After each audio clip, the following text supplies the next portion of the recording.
Would you mind sharing a little bit of your testimony? Would you mind sharing a little bit of what happened in your life, man, the things that changed, the things that have shaped you and caused you to be the man that you are today? And I was like, man, you know what? I'm for that, man. I'm about that, man, because this day represents coming to the community. And see, when I moved to Texas, I found a community, right? I found a group that said they was about discipleship. I found a group that said they were about love. They said they were about helping me be better and do better. But what that meant was it was about helping me sell drugs. It was about helping me sleep around. It was about helping me carry a pistol, right? See, I fell into that life about gangs. I fell into that life about drugs. I mean, I was about it. The whole time, my mom was busting her butt. My mom was out there grinding and hustling, trying to do what she could do. While I'm on the other side of the street, grinding and hustling, thinking I'm doing what I'm supposed to do. Right? And see, I thought it was that life. I'm not gonna lie to you. I can't tell you that I was broken, I was hurt, and I was sad, and I didn't like it. I loved it. I loved every minute of it. Then came a time. It came a time I had to pay for the things that I'd done. And I was 17 years old, sitting in the Harris County Jail, looking at a life sentence for attempted murder. Next thing I know, I'm sitting in TDCJ. I'm 165 yellow ball. That ain't a good person to be in the 90s in prison. So for the next 5 years of my life, I had to fight for my life. I didn't know God. I knew community, because you know what? When I got to the prison, my same disciples, the same people that were saying, hey, Donnell, we got you. And prison was telling me to do the same thing I was doing in the streets. I was fighting, doing drugs, I was hustling, I was lost. The crazy part is I got out of prison. And you would think that that would be a deterrent. But when I got out, them same people was talking about, baby, we love you, we got you, man. You know what? We're gonna get you on your feet. We're gonna help you. And I said, all right, cool. All right, here you go, man, here's this. Go on and flip this and do what you do.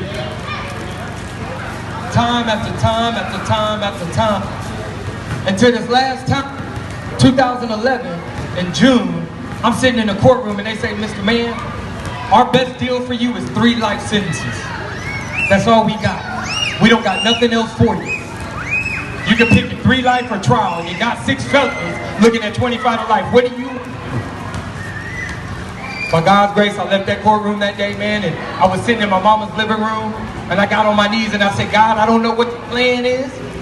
I really don't know who you are, but you gotta do something. You gotta change me. You gotta change my circumstance. I don't want to go to prison for life. I can't do it. Now, through some things, God's favor, and some things changing in my life, I ended up getting a 20-year sentence, right?